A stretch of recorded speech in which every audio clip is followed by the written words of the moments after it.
O Grande Prêmio do Canadá de 2025, realizado no icônico circuito Gilles Villeneuve, entregou não apenas emoção nas pistas, mas também intrigas nos bastidores que levantaram suspeitas, polêmicas e muita discussão. Um dos grandes focos de debate foi a tentativa de cavar uma punição para Max Verstappen por parte de outros pilotos, em especial George Russell, que vinha demonstrando incômodo crescente com a impunidade do rival, no momento em que o campeonato se mostrava mais apertado do que nunca. O que aconteceu em Montreal não foi apenas uma corrida veloz entre muros, mas também um jogo de xadrez fora das câmeras. Um jogo onde política, estratégia e ego se chocaram em alta velocidade. Max Verstappen já não chega mais às corridas como o franco favorito absoluto. O domínio da Red Bull, que pareceu inabalável por anos, vem sendo pressionado por rivais cada vez mais organizados, como a McLaren, a Mercedes e até mesmo a Ferrari, apesar de seus tropeços estratégicos. Neste contexto, qualquer deslize de Max passa a ser valioso para seus adversários. Mas em Montreal, o que se viu foi algo além de uma simples corrida. Foi a tentativa clara de influenciar os comissários a punir Verstappen por supostos comportamentos em pista que, aos olhos de muitos, não eram dignos de sanção. Foi uma manobra política, camuflada de zelo esportivo. Tudo começou logo após o qualifying. George Russell cravou a pole em uma volta fantástica, superando até mesmo seu companheiro de equipe Lewis Hamilton e colocando a Mercedes numa posição promissora. Verstappen, por sua vez, não teve o melhor sábado. Sua Red Bull oscilou, o equilíbrio do carro parecia distante do ideal, e ele largaria um pouco mais atrás do que o habitual.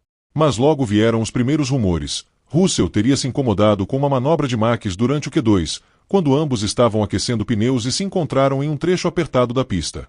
Aparentemente, Verstappen teria fechado ligeiramente a linha de Russell, obrigando-o a sair de sua trajetória ideal. Nada demais em circunstâncias normais, mas para alguém que via no rival uma ameaça constante, era o bastante para soar o alarme. Na entrevista pós-classificação, o clima já dava sinais de tensão. Russell não mencionou diretamente Verstappen, mas fez alusão a certos comportamentos recorrentes na pista, que precisam ser observados com mais atenção pela direção de prova. Era um recado claro, ainda que velado. Ao mesmo tempo, fontes nos bastidores apontavam que membros da Mercedes estariam preparando uma comunicação formal à FIA, solicitando que se observasse com mais rigor o comportamento de Verstappen na largada da corrida, principalmente se ele tentasse fazer movimentos defensivos agressivos, como já fez no passado. No domingo, o clima era de tensão contida. Verstappen sabia que qualquer erro poderia lhe custar caro, não apenas em tempo, mas em pontos, e mais grave ainda, em sua já delicada pontuação na superlicença.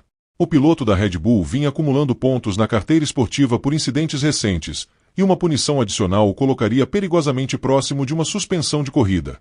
Isso fazia de qualquer acusação uma arma poderosa. Bastaria um toque, uma manobra no limite, e a pressão sobre os comissários aumentaria. E foi isso que Russell tentou explorar. Na primeira volta, logo após a largada, Verstappen se colocou em modo ataque. Ganhou uma posição agressiva, mergulhando por dentro na curva 1, e dividiu pista com Carlos Sainz. O espanhol acabou espalhando e perdeu posições, mas nenhum contato ocorreu. Já na volta seguinte, George Russell surgiu no rádio da Mercedes reclamando da forma como Verstappen teria feito um zigue-zague para se defender. A equipe rapidamente transmitiu a reclamação para a FIA, sugerindo que Max estivesse violando a regra de mudanças de trajetória em frenagem. O rádio da Mercedes, que mais parecia uma extensão do departamento jurídico da FIA, passou a registrar tudo o que Max fazia. Track limites na curva 9, movimento duplo na freada da curva 13, possível desaceleração desnecessária no miolo. A Red Bull se irritou com a insistência, e a tensão entre as equipes subiu. Helmut Marko, inclusive, teria pedido pessoalmente à FIA que não cedesse à pressão política de rivais inseguros. Ao longo da corrida, as imagens mostravam um Max combativo, sim, mas sem infringir o regulamento de forma clara. Seus movimentos defensivos estavam dentro dos limites, ainda que no limite. Ele usava a pista inteira, mas não ultrapassava os track limites de forma recorrente. Em determinado momento, chegou a haver uma investigação por possível unsafe release nos boxes, mas ela foi rapidamente descartada. Ainda assim, Russell não desistia. Nas entrevistas por rádio e nas comunicações privadas da equipe, a tentativa era clara: criar uma atmosfera onde qualquer deslize de Verstappen pudesse ser interpretado como punição obrigatória. Após a corrida, os comissários divulgaram um boletim confirmando que todas as ações de Verstappen estavam dentro do permitido. Nenhuma punição seria aplicada. Max, ao saber disso, reagiu com ironia em entrevista: Parece que tem gente que quer vencer no microfone, não na pista. Eu prefiro vencer correndo. A provocação foi direta, e Russell se incomodou. Em sua própria coletiva, retrucou: tem pilotos que vivem no limite da legalidade e esperam ser tratados como heróis. Mas não somos obrigados a aceitar isso calados. A imprensa, claro, não perdeu tempo. Manchetes como Russell tentou cavar punição para Verstappen, Mercedes força investigação sem fundamento.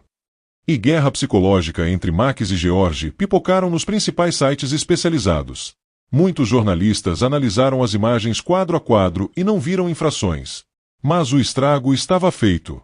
Mesmo sem punição, a imagem de Verstappen saiu chamuscada, não por suas ações, mas pela insistência de que ele estaria sempre no limite do aceitável.